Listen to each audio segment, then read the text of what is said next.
दोस्तों, इन साइड पे मौसम फकर में खुश आमदीद। बाज़ दफ़ा हालात इस कदर दिलचस्प हो जाते हैं कि उनके ऊपर गुफ्तगू करना ही बहुत ज़्यादा मज़े का खेल साबित हो जाता है। और अगर मैं आपसे इस तरह की खबर शेयर करूँ कि जनाब इमरान खान की जमात के अंदर से ही इमरान खान साहब के ख़िलाफ़ वादा माफ़ गवाह सामने आना शुरू हो गए हैं, और कुछ ऐसे लोग भी सामने आए हैं जिन्होंने राब्ते किए हैं ख़ुद पाकिस्तान की इस्टेब्लिशमेंट के साथ और पाकिस्तान के कानून नाफिज करने वाले इदारों के साथ, और उन्होंने उनको बहुत सारा मवाद फ़राहम किया है। और उनका ये कहना है कि जनाब आप हमें मौका दें, आप हमें खिदमत का मौका दें, हम इमरान खान के ख़िलाफ़ आप ही की बनाई हुई अदालतों में ना सिर्फ पेश होंगे बल्कि इमरान खान के ख़िलाफ़ गवाही भी देंगे और इस बात को साबित करेंगे कि ये जो 9 मई के वाक़यात हुए थे, यहाँ पर जो तोड़ फोड़ हुई थी, यहाँ पर जो हंगामाराई हुई थी, यहाँ पर जो आग लगी थी, यहाँ पर जिस तरीके से फ़ौजी इंस्टॉलेशंस के ऊपर अटैक किया गया था, जिस तरीके से GHQ को टारगेट किया गया था, जिस तरीके से कोर कमांडर लाहौर की रिहाइशगाह को नज़र आतिश किया गया था, ये सब कुछ एक प्लान का हिस्सा था। और इस प्लान के ब्लूप्रिंट्स बहुत अरसा पहले ही तैयार कर लिए गए थे।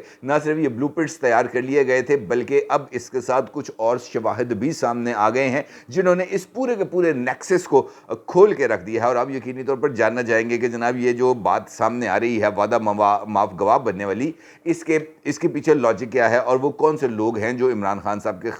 के खिलाफ बरमला ओपनली सामने आकर गवाही देने के लिए तैयार है कि जनाब ये जो कुछ किया धरा है ये इमरान खान का किया धरा है। ये बहुत इंपॉर्टेंट डेवलपमेंट है, इसके साथ इस पर आपसे बात करूंगा। लेकिन उससे पहले मैं आपके साथ एक और चीज़ शेयर करना बहुत ही ज़्यादा ज़रूरी समझता हूँ, क्योंकि जिस तरीके से इस वक्त हालात चल रहे हैं, उन हालात के पेश नज़र पाकिस्तान में जिस तरीके से एक गैर मुल्की जिसे हम कह सकते हैं मुदाखलत या गैर मुल्की साजिशें, उसका एक नया नेक्सस या एक नया दौर शुरू होने जा रहा है। और उस दौर के तकाज़े कुछ यकीनी तौर पर मुख्तलिफ हैं। और जब भी हमने देखा है कि पाकिस्तान गैर मुल्की और ख़ास तौर पर अमरीकी मफादात की जंग का मैदान बना है, उन मौक़ों पर पाकिस्तान के अंदर खून रेज़ी बहुत ही ज़्यादा बड़ी है। ना सिर्फ खून रेज़ी बड़ी है बल्कि ये पाकिस्तान की मईशत के अंदर डॉलर तो ज़रूर पंप हुए हैं इस सारे अरसे के दौरान, लेकिन इसके साथ साथ यहाँ पर जो कश्तो खून का बाज़ार गर्म हुआ वो भी अपनी मिसाल आप है। अभी रिसेंटली एक मरतबा फिर इमरान खान साहब का जो नेक्सस डेवलप हुआ है अमेरिका के साथ, उसने यहाँ पर बहुत सारे कानून नाफिज करने वाले इदारों को चौंकने पर मजबूर कर दिया है। और वो अब इस तमाम नेक्सस के अंदर जो मुख्तलिफ प्लेयर्स हैं उनको आइडेंटिफाई करने की मुहिम का आगाज़ कर रहे हैं। इसके साथ साथ कुछ ऐसी लीड्स मिली हैं पाकिस्तान के कानून नाफिज करने वाले इदारों में जिनके बारे में ये बात कही जा सकती है कि ये जो हंगामा आराई की गई थी वसी पैमाने पर अक्रॉस द बोर्ड, चाहे लाहौर है, चाहे मुल्तान है, चाहे मियांवाली है, चाहे इस्लामाबाद है, चाहे पिंडी है, चाहे कराची है, पेशावर, वट जिस जिस जगह पर भी कानून को हाथ में लिया गया, जिस जगह पर भी ये तशद्दुद के वाक़यात हुए, वहाँ पर भी कुछ डॉलर्स की जो आमद है और डॉलर्स के अखराजात, इस हवाले से कुछ रिकॉर्ड्स सामने आए हैं। और ये बात मैं आपको नहायत ज़िम्मेदारी के साथ बता रहा हूँ कि हालिया दिनों में जब इमरान खान साहब की रिहाइशगाह के ऊपर सबसे पहले वो जो आपको याद है कि 48 घंटे तक लाहौर मैदान जंग बना रहा था, ज़मान पार्क में आप कानून नाफिज करने वाले इदारे और पाकिस्तान तहरीक इंसाफ से वाबस्ता अफराद एक दूसरे के ऊपर हमले करते रहे। उधर से आंसू गैस आती थी, उधर से पेट्रोल बम आते थे और कंचे चलते थे, गुलेलें चलती थी, बड़े यहाँ पे फसाद बरपा रहा। लेकिन इमरान खान साहब तक जो है वो कानून नाफिज करने वाले इदारे नहीं पहुँच पाए थे। और उस सारे टाइम के अंदर इस बात को जब तहकीक की गई तो ये मालूम हुआ है कि इसी टेन्योर के अंदर जो कुछ ट्रांजैक्शंस ऐसी मशकूक आइडेंटिफाई की गई हैं जो इस बात की तरफ इशारा करती हैं कि जनाब अमूमी तौर पर तो शौकत खानम हॉस्पिटल के नाम के ऊपर चंदा आता ही रहता है, इसके अंदर कोई दो राय नहीं। लेकिन ख़ास तौर पर इमरान खान साहब ने जब अपना लॉन्ग मार्च शुरू करना था और उन्होंने अमरीकी मुदाखलत के ख़िलाफ़ मुहिम चलानी थी, तो उस वक़्त ओवरसीज़ पाकिस्तानीज़ के लिए एक खुसूसी वेबसाइट कायम की गई थी और उस वेबसाइट के ज़रिए जो है वो फ़ंड रेजिंग का मुतालबा किया गया था। और उस वाले से इमरान खान साहब ने कुछ इस तरह की गुफ्तगू की थी और उन्होंने शायद इस तरह का कुछ ट्वीट, मेरे जहाँ तक मुझे याद पड़ता है, उन्होंने इस बात का इजहार किया था कि पाकिस्तान के अंदर हमारे ये जो मुहिम है इसके लिए जो पैसों की आमद है उसके रास्ते रोके गए हैं, उसके रास्ते में रुकावटें पैदा की जा रही हैं। लिहाजा हमने जो कुछ एजेंट्स हैं जो अपॉइंट किए हैं यूरोप, मिडल ईस्ट और अमेरिका के अंदर, और ये जो लोग हैं ये फ़ंड्स को रेज़ करेंगे, फ़ंड्स कलेक्ट करेंगे और फिर इनको पाकिस्तान पहुंचाएंगे, कुछ इस तरह की उन्होंने बात की थी। फिर मालूम हुआ कि वहाँ पर उन लोगों की तरफ से फ़ंड रेजिंग हुई और कुछ लोगों का ये कहना है कि तकरीबन $3 मिलियन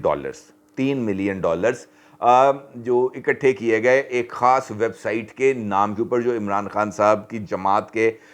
ख़ास तौर पर उसके लिए तैयार की गई थी। अच्छा, उस वेबसाइट के बनने से लेकर अब तक ये बात सामने नहीं आ सकी कि वो जो पैसे हैं वहाँ पर कितने इकट्ठे हुए थे और उसमें से कितने पैसे बैंकिंग चैनल्स के ज़रिए पाकिस्तान आए और कितने पैसे हुंडी के ज़रिए पाकिस्तान आए। पाकिस्तान तहरीक इंसाफ का जो रिकॉर्ड है वो इस हवाले से किसी भी तरह का कोई इशारा नहीं दे रहा। अब जिस बात का मैं आपके साथ जिक्र कर रहा हूँ कि गुज़िश्ता 6 माह के दौरान जो पाकिस्तान तहरीक इंसाफ और ख़ास तौर पर वो लोग जो इस तरह की हरकत के अंदर, ख़ास तौर पर मुराद सईद साहब का नाम इसके अंदर लिया जा रहा है और अली अमीन गंडापुर का नाम लिया जा रहा है, इस तरह के कुछ और लोगों के नाम लिए जा रहे हैं कि इनके जो है ना इनके पास जो डॉलर्स की आमद है वो कुछ ज़्यादा हुई है। और इस सारे अरसे के दौरान इन लोगों के साथ कुछ लोगों की ऐसी मुलाकातें हुई हैं जो और आपको याद है कि इमरान खान साहब ने जब इस्लामाबाद जाना था तो उस वक्त अली अमीन गंडापुर की कुछ ऑडियोज़ भी सामने आई थी और वहाँ पर वो लोगों को इकट्ठा भी कर रहे थे, खाने पीने का बंदोबस्त भी था, वहाँ पर दीगर तफरीहात का भी बंदोबस्त किया गया था और ये बात उनकी तरफ से बताई गई थी कि जनाब फ़िक्र नॉट, किसी तरह का कोई प्रॉब्लम नहीं है, आप यहाँ पे आएँ, आपका सारा खर्चा उठाया जाएगा। तो वो जो खर्चा उठाया जाना था वो उन्हीं पैसों से उठाया जाना था जो यहाँ पर पाकिस्तान में अमेरिका से आज़ादी के लिए मुहिम चलाई जा रही थी। अब पैसे भी आए और पैसे यहाँ पर ख़र्च भी हुए और ये जो ज़्यादातर पैसे खर्च हुए, बताया ये जा रहा है कि ये जो 9 मई के दौरान लोगों की जो ट्रांसपोर्टेशन की गई है, उनको जो इकट्ठा किया गया है, उनको जो लाया गया है, उनको बसाया गया है और दीगर उनकी जो ज़रूरियात थी वो पूरी की गई, उसके ऊपर जो इखराजात आए हैं वो तमाम के तमाम वही इखराजात हैं और उनको उसी चैनल के ज़रिए वो इखराजात किए गए हैं जिस चैनल के ज़रिए कानून नाफिज करने वाले इदारों को लीड्स मिली हैं कि जनाब ये बैटल ग्राउंड बना है गैर मुल्की ताकतों की। अब इस सिनेरियो के अंदर अगर हम ये देखें कि 9 मई के दौरान जो वादा माफ़ गवाह हैं वो अगर सामने आएँ और वो आकर ये राज को अफशा करें कि जनाब किस किस तरीके से कौन कौन था, किसने मुहिम चलाई, किसने कहा GHQ आना है, किसने कहा कोर कमांडर हाउस जाना है, किसने कहा कि तमाम कोर कमांडर्स हाउस जाना है, ये जो तमाम ऐसी जो व्हाट्सएप चैट्स हैं और उन वो व्हाट्सएप चैट्स के अंदर यानी उन ग्रुप्स के अंदर जो लोग मौजूद हैं वो अगर सामने आकर इस बात का इंकशाफ करेंगे तो यकीनी तौर पर ये जो कहानी है ये एक नया रुख इख्तियार कर लेगी और जब ये नया रुख इख्तियार करेगी तो फिर बहुत ही ज़्यादा जो चीज़ें हैं वो इमरान खान साहब के लिए जो है वो खासी हद तक तशवीश का बायस बनेगी। अब इसके अंदर ये बात तो तय है कि वो तमाम लोग जो 9 मई को वाक़यात के अंदर मुलव्वस थे और अब तक तकरीबन 3,500 से ज़ायद लोग हैं जो बाज़ाब्ता तौर पर जिनकी गिरफ़्तारी डाली गई है और ज़मानतों के बावजूद भी उनको नहीं छोड़ा जा रहा। ये नुक्ता बहुत ही ज़्यादा तवज्जो का तालिब है क्योंकि अभी रिसेंटली लाहौर हाई कोर्ट की तरफ से फैसलाबाद से 123 जो PTI के कारकुनान थे उनकी ज़मानत को मंजूर किया गया और जैसे ही वो जेल से बाहर निकले हैं 123 के 123 कारकुनान को एक मरतबा फिर दोबारा उनकी गिरफ़्तारी डाल ली गई, उनको दोबारा वहीं से गेट से ही वापस अंदर कर दिया गया। तो इसका मतलब ये है कि वो तमाम लोग जो ये वाला काम कर रहे हैं वो ये कारकुनान को अभी फ्री करने के लिए तैयार नहीं है और इनके मुकदमात यकीनी तौर पर चलने हैं फ़ौजी अदालतों में और फ़ौजी अदालतों के अंदर भी जो केसेस चलने हैं वो उन लोगों के चलने हैं जिन्होंने फ़ौजी तनसीबात को निशाना बनाया था और उनको किसी भी सूरत जो है ना वो छूट नहीं मिलनी। और इसी तरीके से जिनके सिविलियन अदालतों में चलने हैं वहाँ पर भी ये वाले जो केसेस हैं ये फ़ास्ट ट्रैक पे चलने हैं। ये नहीं होगा कि जनाब ये 6-6 महीने चलेंगे, साल चलेंगे, 10-10 साल चलेंगे, ऐसा कुछ नहीं होने वाला जा रहा। इसी तरीके से वो तमाम लोग जिनका ताल्लुक़ सरकार से रहा है या सरकार से है उनका डाटा भी जमा कर लिया गया है, उनके खिलाफ ऑफिशियल सीक्रेट एक्ट के तहत कार्रवाई की जाएगी। अदलिया में मौजूद इमरान खान के साथियों के सबूत भी जमा हो चुके हैं, कौन किसको पैगाम देता था, कौन सा फैसला किसके कहने पर हुआ था, किसने किसको किस फैसले के लिए अप्रोच किया था, किसने उस फैसले के लिए किस तरीके से जो पैगाम है वो मुतलका शख्सियत तक पहुँचाया था। ये बहुत ही ख़तरनाक डेवलपमेंट्स हैं जो मैं आपको बता रहा हूँ। वो तमाम की तमाम ना सिर्फ रिपोर्ट्स मुरतब की जा चुकी हैं, बल्कि उन तमाम अफराद के ख़िलाफ़ जो इस सारी कार्रवाई के अंदर मौजूद रहे हैं, कार्रवाई का आगाज़ भी हो जाएगा और ये कार्रवाई का आगाज़ भी बहुत जल्द हो जाएगा। इसी दौरान ये तमाम चीज़ें भी पता चलेंगी कि जनाब किस जज की अहलिया किस अफसर से मिलती थी, ये मुलाकातें किस कॉफ़ी शॉप के अंदर होती थी, कौन सा अफसर किस कॉफ़ी शॉप में बैठकर किस से मिलने के बाद पैगाम लेकर किस तरीके से लाहौर आता था और लाहौर आकर किस बंदे के ज़रिए वो ज़मान पक जाता था और ज़मान पक में किस से मुलाकात होती थी और किसके ज़रिए वो पैगाम इमरान खान तक पहुँचता था। यानी ये मुख्तलिफ़ डिटेल्स हैं जो इकट्ठी की जा चुकी हैं। इसके साथ साथ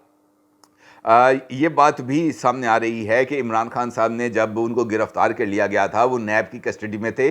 फ़ोन की एक्सेस उनको किसने दी थी और किसके ज़रिए उन्होंने फ़ोन किए थे, ये भी डिटेल्स आ चुकी हैं। फिर उन्होंने जो मुसर्रत चीमा के साथ गुफ्तगू करते हुए आज़म स्वाति का जिक्र किया था कि आज़म स्वाति से रब्ता करो, और मुसर्रत चीमा साहबा भी आपको पता है कि अभी तक कानून नाफिज करने वाले इदारों के पास मौजूद हैं, और बताया ये जा रहा है कि वो आज़म स्वाति किसका कोड नेम था, ये भी पता चल गया है। ये भी पता चल गया है कि इस सारे गेम के अंदर सदर साहब का किरदार क्या था और जुल्फ़ी बुखारी साहब को किसके ज़रिए मुल्क से बाहर भिजवाया गया और कौन कौन सा सफारत खाना और किस किस सफारत खाने की कौन कौन सी शख्सियात इसके अंदर मुलव्वस थी। ये तमाम की तमाम डिटेल्स आ गई हैं। और इसके साथ साथ जिस तरह मैं आपसे बता रहा हूँ कि PTI के अपने लोग, कोई डिप्टी सेक्रेटरी इतलात है, कोई सेक्रेटरी इतलात है, कोई कोऑर्डिनेटर है, कोई इस तरह के जो तमाम लोग हैं वो एक एक करके सामने आ रहे हैं, सामने भी आ रहे हैं, मीडिया पर भी आ रहे हैं और इस बात का इजहार भी कर रहे हैं कि जनाब हम इमरान खान के ख़िलाफ़ वादा माफ़ गवाह बनने के लिए तैयार हैं। और वादा माफ़ गवाह आपको पता है बनने के बाद जो सिचुएशन है और जिस तरीके से ये खेल ने आगे बढ़ना है, मुझे ये लग रहा है कि ये जैसे जैसे ये गेम खुलेगी ना, जैसे जैसे ये प्याज की परतें उतरेंगी, आपको अंदर से एक नई से नई चीज़ निकलेगी। आपको पता चल जाएगा कि हमारा निज़ाम किस हद तक बदबूदार और आलूदा हो चुका है, किस कदर शिकस्ता हो चुका है, किस कदर कॉम्प्रोमाइज़ हो चुका है। आपको इस बात का अंदाज़ा होगा कि किस तरीके से पाकिस्तान के लोग अमेरिका के आगे लेटने के लिए हर वक्त तैयार रहते हैं। आपको इस बात का अंदाज़ा होगा कि पाकिस्तान के लोग खुद पाकिस्तान को ही नुकसान पहुँचाने के लिए किस एक्सटेंट तक जा सकते हैं। आपको इस बात का अंदाज़ा होगा कि इमरान खान के इर्द गिर्द मौजूद तमाम लोग, बल्कि उनमें से अक्सरियत, बल्कि अगर मैं ये कहूँ कि हर दूसरा या हर तीसरा शख्स किसी न किसी एजेंसी को रिपोर्ट देता था, तो फिर आप अंदाज़ा लगा सकते हैं कि ये खेल कैसे खेला गया होगा और किस तरीके से इमरान खान को शीशे में उतारा गया होगा और फिर किस तरीके से ये गलतियों पर गलतियाँ कराई गई होंगी। ये एक